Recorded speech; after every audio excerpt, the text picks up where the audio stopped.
जय शिवदेव सभी को। क्लास का आज का टॉपिक है मुद्राएं। ध्यान, जप और त्राटक के बाद सबसे इम्पोर्टेंट जो फोर्थ चीज होती है हमारी, वो होती है मुद्राएं। मुद्राएं इसलिए जरूरी होती है बॉडी को साधने के लिए, बॉडी को पूरी तरीके से संजोने के लिए और एकाग्रता बनाने के लिए। क्योंकि जब हम ध्यान में या जप में मुद्राओं का इस्तेमाल करते हैं या फिर कोई भी आसन, प्राणायाम या बाकी चीजें करते हैं, योगाभ्यास से रिलेटेड चीजें होती है जो उसमें जब हम यूज करते हैं, तो मुद्राएं एक अहम भूमिका निभाती है हमें संपर्क जोड़ने के लिए, सिद्धियों का पालन करने के लिए, सिद्धियों को निर्देश देने के लिए और देवताओं के आवाहन के लिए। तो जो सबसे पहली मुद्रा होती है वो आपकी होती है ज्ञान मुद्रा। ज्ञान मुद्रा में क्या होता है, जितने भी देवी देवताओं से हमें ज्ञान प्राप्ति होती है उसमें ये मुद्रा सबसे ज्यादा अहम भूमिका निभाती है। दूसरी मुद्रा होती है शून्य मुद्रा। शून्य मुद्रा होती है एक तरीके से ध्यान के चक्रों को एकाग्र बनाने के लिए व ध्यान में जो बॉडी में चक्र जो ब्लॉक हो गए हैं उनको अनब्लॉक करने के लिए की जाती है शून्य मुद्रा। तीसरी मुद्रा होती है आपकी सूर्य मुद्रा।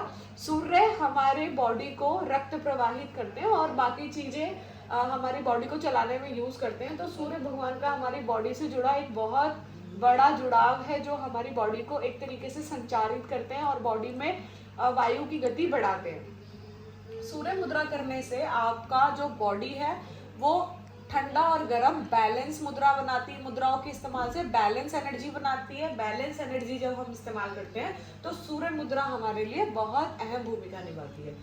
चौथी मुद्रा होती है आपकी शुद्धि मुद्रा। शुद्धि मुद्रा का बार बार हम जब अवलोकन करते हैं, ये सारी आपको नेट पे मिल जाएंगी। मैं सिर्फ मतलब समझा रही हूँ क्योंकि मतलब बहुत कम मिलेगा आपको। शुद्धि मुद्रा जो होती है वो हमारी बॉडी को शुद्ध करने के लिए की जाती है, जिससे हमारे विकार, टेंशन, जो बॉडी में डिप्रेशन रहता है, बाकी मलिन ऊर्जा रहती है, नकारात्मकता रहती है, या कोई हमारे ओरा के साथ डिसबैलेंस कर रहा है, छेड़छाड़ कर रहा है, किसी भी प्रकार से नेगेटिव वायु प्रविष्ट हो रही है, उससे ये आपकी बॉडी को शुद्ध करने में मदद करती है। पांचवी मुद्रा होती है जागृत मुद्रा व ध्यान मुद्रा। मतलब जागृत ज्ञान, जिसको ज्ञान को जगाने के लिए इस्तेमाल किया जाता है या फिर ध्यान को अहम मतलब गहराई तक ले जाने के लिए इस्तेमाल किया जाता है, ज्ञान व ध्यान मुद्रा। छठी मुद्रा हमारी होती है बुद्धि मुद्रा। बुद्धि को बढ़ाने के लिए। वायु मुद्रा, बॉडी में वायु का प्रचार ज्यादा करने के लिए, क्योंकि वायु अगर तेजी से बॉडी में घूमेगी तो पैर सुन्न होने बंद हो जाएंगे और आपको ज्यादा से ज्यादा ध्यान करने में मदद मिलेगी। वरुण मुद्रा होती है देवताओं को स्वीकार करने के लिए। अभय मुद्रा होती है अंदर से भय को खत्म करने के लिए, मतलब डर को खत्म करने के लिए। प्राण मुद्रा होती है आगे आने वाले टाइम पे जब हम, आपने कई ऋषियों को देखा होगा जल के अंदर बैठ के ध्यान कर पाते हैं और श्वास ले पाते हैं, तो वो प्राण मुद्रा मुख्य होती है। उसमें जब वो प्राण मुद्रा का अभ्यास करते हैं तो आप अपने प्राण को स्थिर कर सकते हैं कई टाइम के लिए। 11वीं मुद्रा होती है अपना मुद्रा। अपना मुद्रा होती है पूरी तरीके से बॉडी को स्वीकारने के लिए, सूक्ष्म शरीर से जुड़ने के लिए। रुद्र मुद्रा होती है। रुद्र मुद्रा होती है जब हठ योग में हम इस्तेमाल करते हैं, सिद्धियों को हठ योग के जरिए प्राप्त करते हैं, देवता को बुलाने की कोशिश करते हैं या देवताओं से कुछ जबरन काम कराते हैं। ये ज्यादातर तंत्र में इस्तेमाल होती है रुद्र मुद्रा। तो ये आपकी उन चीजों में मदद करती है देवता को बुलाने के लिए, आवाहन के लिए। वट मुद्रा जो होती है ये भी आपके हठ योग के अंदर आती है। ये जब आप यम नियम आसन जब मैं सिखाऊंगी तब ये आपको समझाऊंगी कि वट मुद्रा किस तरीके से उस टाइम आपको प्रयोग में लानी है। 14वीं और लास्ट मुद्रा होती है, टोटल होती है 14 मुद्राएं आपकी, ठीक है। 14 मेन मुद्राएं होती है। तर्जनी मुद्रा। तर्जनी मुद्रा होती है प्राण ऊर्जा जैसी होती है। तर्जनी मुद्रा का बार बार इस्तेमाल करने से आपकी जो बॉडी है पूरी तरीके से किसी भी प्रकार से तंत्र होता है या किसी भी प्रकार से आपके ऊपर विपरीत तंत्र कराया गया है, उससे आपको मुक्ति प्रदान करने में मदद करती है। मुद्राएं टोटल 14 प्रकार की होती है, उनमें से 5 मुख्य है जो हमें अभी इस्तेमाल करनी है सात्विक भाव में। सबसे पहले है ज्ञान मुद्रा, जो तर्जनी और अंगूठे को जोड़ के की जाती है, जैसे कि ऐसे ये वाली मुद्रा, जो नॉर्मल हम लोग इसको ध्यान में जब में ओम जपते हुए स्कूल कॉलेजेस में हमें ये जब अभ्यास कराते हैं ध्यान या योग में, तो सबसे पहले यही वाली मुद्रा इस्तेमाल करते हैं। इसको बोलते हैं ज्ञान मुद्रा। इससे आपके चक्र बैलेंस होते हैं, बॉडी में एनर्जी बैलेंस होती है, कुंडलिनी उठाने में ये आपकी कारगर है। तो ये सबसे सरल और आसान मुद्रा है, आप इसको इस्तेमाल कर सकते हैं।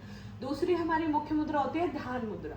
दोनों हाथ जिसमें जुड़े हुए होते हैं और अंगूठे आपस में चिपके हुए होते हैं, उसको ध्यान मुद्रा कहते हैं। ध्यान मुद्रा हमें ध्यान को गहराई तक ले जाने के लिए, विकारों को मिटाने के लिए और अपने पास्ट, प्रेजेंट और फ्यूचर में हुए या होने वाले विपरीत विचारों से बचाने के लिए काम आती है। तीसरी होती है अभय मुद्रा। अभय मुद्रा आपको पूरी तरीके से भय मुक्त करती है, जिसमें दोनों हाथ आपके खुले होते हैं और आप जब पंखी लगा के बैठते हैं तो दोनों हाथ आपके खुले होने चाहिए।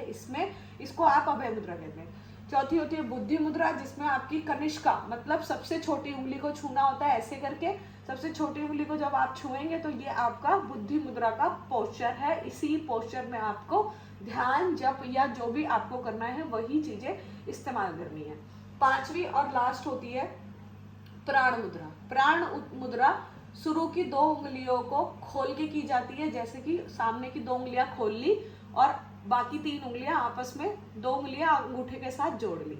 ये वाली जो मुद्रा होती है ये आपकी प्राण मुद्रा होती है। तो ये मैंने आपको मुद्राएं बताई है। मुख्य मुद्राएं ये 5 है।